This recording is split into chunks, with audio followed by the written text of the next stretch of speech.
दीपक और सुभाष के बीच में जमीन आसमान का फर्क होता है। सुभाष बनना मतलब कांटों पर चलना और दीपक का मतलब होता है सफलताओं के राजमार्ग पर दौड़ना और मौज करना। सुभाष बनकर आपको केवल अपनी ख्वाहिशों पर नियंत्रण करना पड़ता है ताकि आप समाज में नैतिकता और उसके मूल्य को समझ सकें।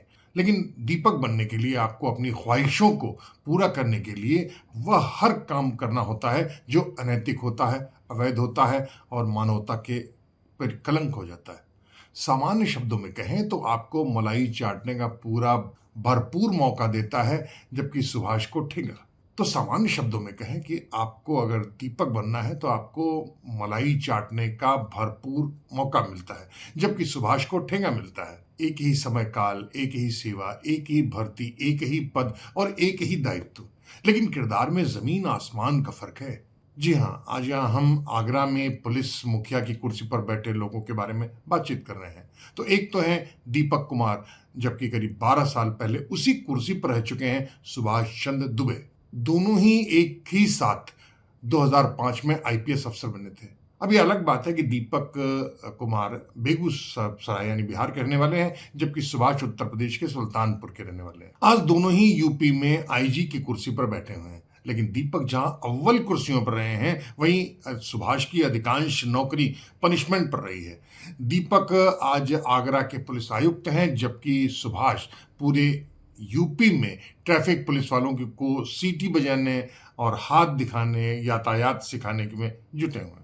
दीपक को यही काम पसंद है, जबकि सुभाष को जो काम दिया जा रहा है ये उस पर उनकी रुचि नहीं थी। वो एक पुलिसिंग की बात करना चाहते थे। व्यवहार के तौर पर भी इन दोनों का अंदाज बिल्कुल अलहदा है। सुभाष को अपनी पुलिस पर पूरा भरोसा है और इसके चलते वे आम आदमी की समस्याओं का समाधान नहीं कर पाए कई बार, क्योंकि उन्हें लगता है कि आम आदमी की दिक्कत सुलझाने के बजाय अगर वे पुलिस को अपनी गोद पर बिठा लें तो बेहतर होगा और इसी तरह वो आम आदमी के लिए भी काम कर पाएंगे, पुलिस को सेंसिटाइज कर पाएंगे। लेकिन ऐसा हो नहीं पाया।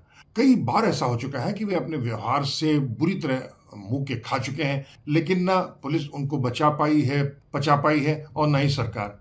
उधर दीपक अपने राजनीतिक और प्रशासनिक आकाओं को किसी भी कीमत पर अपने सिर माथे पर बिठाए रहते हैं, सजाते रहते हैं। इसके चलते वे कई बार अपने अधीनस्थों को ठेंगे पर रख देते हैं, उनके सम्मान को रौंद देते हैं। लखनऊ में देख लीजिए, उनके एक अधीनस्थ पुलिस अधीक्षक थे एनपी सिंह एसआईटी के एसपी थे। उनको जिस तरीके से दीपक कुमार ने बुरी तरह सरेआम बेइज्जत किया, वो शर्म की बात थी। पूरे महकमे में शर्म का विषय बन चुका था वो हादसा। उसकी तो बाकायदा वीडियो भी बन चुकी, लेकिन उनके आकाओं ने दीपक को डिबरी से बढ़ा करके हाइलोजन लाइट पे कन्वर्ट कर दिया। दीपक अपने व्यवहार के लिए खासे कुख्यात हैं। बड़े पत्रकार हैं, सुभाष राय संपादक भी रह चुके हैं। उनको बेइज्जत करने के मामले में दीपक ने बहुत मेहनत की। बाद में चूंकि मामला भूमिहार समाज का था, इसलिए सुभाष राय भी चुप्पी साध गए। तो आइए शुरुआत करते हैं सुभाष चंद्र दुबे से। आगरा के एसएसपी रह चुके थे। 15 मार्च 2013 को आगरा के दयालबाग एजुकेशनल इंस्टीट्यूट में नैनो बायोटेक्नोलॉजी लैब में पीएचडी कर रही एक शोध छात्रा, नेहा शर्मा नाम था उसका, उसकी बलात्कार के बाद उसकी हत्या की खबर आई। वह राधा स्वामी संप्रदाय से जुड़े परिवार की भी एक सदस्य थी। 15 मार्च 2013 को बलात्कार के बाद उसकी बेरहमी के साथ हत्या कर दी गई। आपको बता दें कि देश विदेश में राधा स्वामी संप्रदाय खासा प्रतिष्ठित है, उसकी शोहरत है। उसके मुखिया रहे एक बहुत बड़े आईएएस अफसर, जिनको दिल्ली और उत्तर प्रदेश में खासा नाम था। तो सुभाष चंद्र दुबे ने इस पूरे मामले की जांच बेहद गंभीरता के साथ शुरू की। इस मामले में कॉलेज में नेहा का साथ पढ़ने वाला एक उदय स्वरूप और उसका एक दोस्त, जो वहां का लैब अटेंडेंट भी था, वो पकड़ा गया। उदय स्वरूप उसी संस्थान के चेयरमैन और एक पूर्व आईएएस अफसर का भांजा था। और इतना ही नहीं, बल्कि इस उदय का नाना भी एक प्रभावशाली आईएएस रह चुका है। दिल्ली और राष्ट्रपति भवन में भी उसका खासी तूती चलती थी। उदय स्वरूप हमेशा नेहा को परेशान करता था। बताते हैं कि पुलिस ने उदय के नाना को भी पूछताछ के लिए बुलाया था, लेकिन लखनऊ और दिल्ली तक में बड़े पदों पर बैठे कई लोगों के सिफारिशी फोन आने लगे। लेकिन इसके बावजूद सुभाष चंद्र दुबे झुके नहीं। और आखिरकार पुलिस ने उदय स्वरूप और उसके साथी को गिरफ्तार कर जेल भेज दिया। आज भी वो जेल में है। हालांकि बाद में सीबीआई ने उसमें भी हस्तक्षेप किया और कुछ अन्य तथ्य भी सामने आए, लेकिन सुभाष चंद्र दुबे की जांच प्रभावी रही, चलती रही। जैसे ही यह मामला दिल्ली और लखनऊ में चमकने लगा, यूपी के मुख्यमंत्री अखिलेश यादव ने पूरे सिस्टम को अपने सामने आश्तान कर और सुभाष दुबे को आगरा से लखनऊ बाकायदा लाइन हाजिर कर दिया। लेकिन तब तक जो काम सुभाष चंद्र दुबे कर चुके थे, उसका नतीजा ये था कि अब तक उदय स्वरूप को जमानत सुप्रीम कोर्ट तक नहीं दे पाई है। हालांकि बाद में सीबीआई ने उस पर काफी काम किया, लेकिन आधार वही था जो सुभाष चंद्र दुबे ने खोजा था और बेधड़क खोजा था। तो अब आइए दीपक कुमार के बारे में। उनको सामान्य तौर पर उनके दोस्त उनको डिविरी कहते हैं। यूपी के एक बड़े अफसर पर 25 लाख रुपए की घूस का आरोप हरदोई के एक व्यवसायी अभिषेक गुप्ता ने राज्यपाल को एक पत्र लिखकर भेजा था। ये करीब 8 साल पहले की बात है। उस पर हंगामा हो गया। उस अफसर, सरकार या पुलिस के हस्तक्षेप के बजाय भाजपा के एक नेता ने पुलिस में जाकर के एफआईआर दर्ज की, जब से उसका कोई लेना ही देना नहीं था। उसी दिन अभिषेक गुप्ता इस मामले में प्रेस क्लब में एक प्रेस कॉन्फ्रेंस करने जा रहा था, लेकिन प्रेस क्लब के बाहर ही उसे लखनऊ के एसएसपी दीपक कुमार ने गिरफ्तार कर लिया।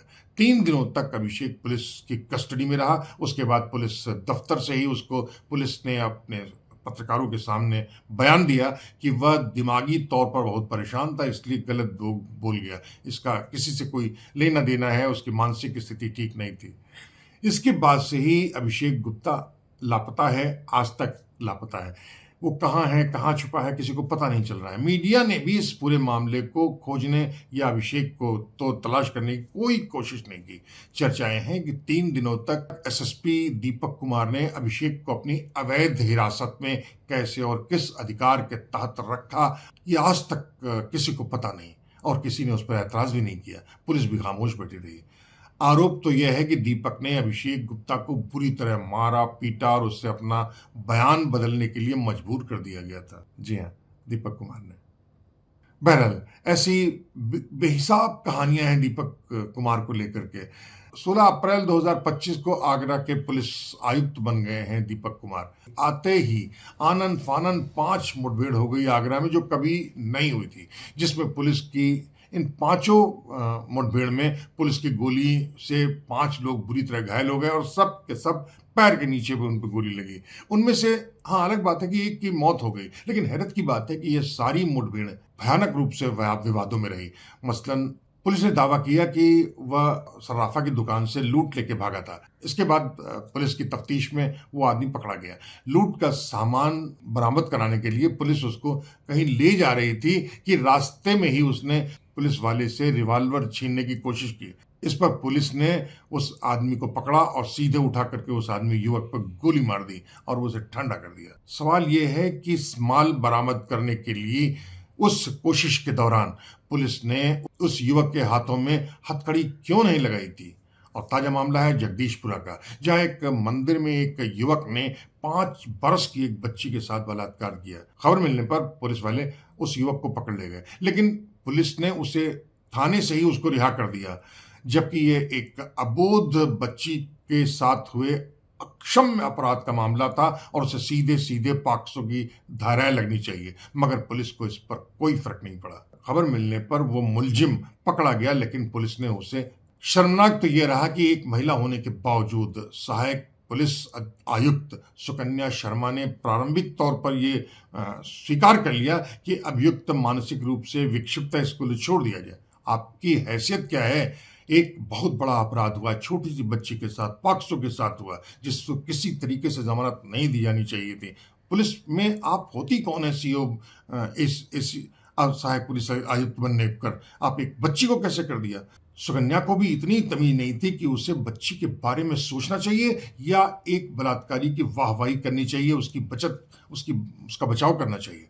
सुकन्या शर्मा जैसे पुलिस अफसर इस मामले को दबाने में जुटे रहे। सच बात तो यह है कि उस पूरे पुलिस महकमे को चुल्लू भर पानी में डूब जाना चाहिए, और सबसे पहले पुलिस आयुक्त को, जिन्होंने इस पूरे मामले को इग्नोर किया।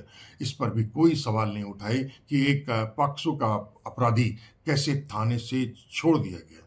बहरहाल उस घटना के बाद सीसीटीवी के फुटेज जारी होने लगे। जो घटना हुई थी वहां पर एक सीसीटीवी लगा हुआ था, तो बस हंगामा हो गया। पुलिस की थू-थू होने लगी तो पुलिस ने उस युवक को दोबारा पकड़ लिया और उठा करके जेल भेज दिया। लेकिन इस बचाव के लिए महिला आयोग की अध्यक्ष बबीता चौहान सामने आ गईं और करने लगी, दलाली करने लगी कि हम उस पीड़ित बच्ची और आरोपित के परिवार के बीच में समझौता करने की कोशिश कर रहे हैं। आपकी औकात क्या है? आपने कैसा ये कह दिया? ये साफ है कि आप बाकायदा दलाली कर रही हैं, और वो भी एक बहुत बहुत बड़े एक महान संस्था महिला आयोग के अध्यक्ष की कुर्सी पर बैठ करके भी शर्म नहीं आई आपको? इतना ही नहीं, पॉक्सो का मामला होने के बावजूद पुलिस ने जब भयानक और आपराधिक लापरवाही की तो उस पर कार्रवाई करने के बजाय पॉक्सो की जज ने मामले के पुख्ता प्रमाण यानी सीसीटीवी को वायरल करने वालों पर ही कार्रवाई करने का आदेश दे दिया। यह जानते हुए भी कि अगर वह सीसीटीवी के फुटेज वायरल नहीं होते तो पुलिस आयुक्त दीपक कुमार, एसीपी सुकन्या शर्मा और महिला आयोग की अध्यक्ष बबीता चौहान अपनी साजिशों में पूरी तरह सफल हो जाती। तो फिर ये जज का ये भूमिका थी, ये शर्म भी आनी चाहिए उनको भी। एक बच्ची के साथ जो हादसा हुआ, अगर इतनी ही संवेदनशील थी तो आप उस वायरल को इग्नोर कर देती और पुलिस पर कहती कि इसको किसी तरह रोकने की कोशिश की जाए। तो ये हैं दीपक कुमार, उनकी पुलिस, और बेशर्मी पे आमादा उनका पूरा पुलिस महकमा, निंदनीय कृत्य करता हुआ जुडिशरी का एक जज। और दूसरी तरफ हैं सुभाष चंद्र दुबे, आजकल ढक्कन है। तो अगली बार फिर दूसरे मसले पर, किसी दूसरे स्थान पर, किसी दूसरे लोगों के साथ हम फिर हाजिर होंगे। तब तक दौलत के लिए कुमार सोहेल को इजाजत दीजिए। नमस्कार।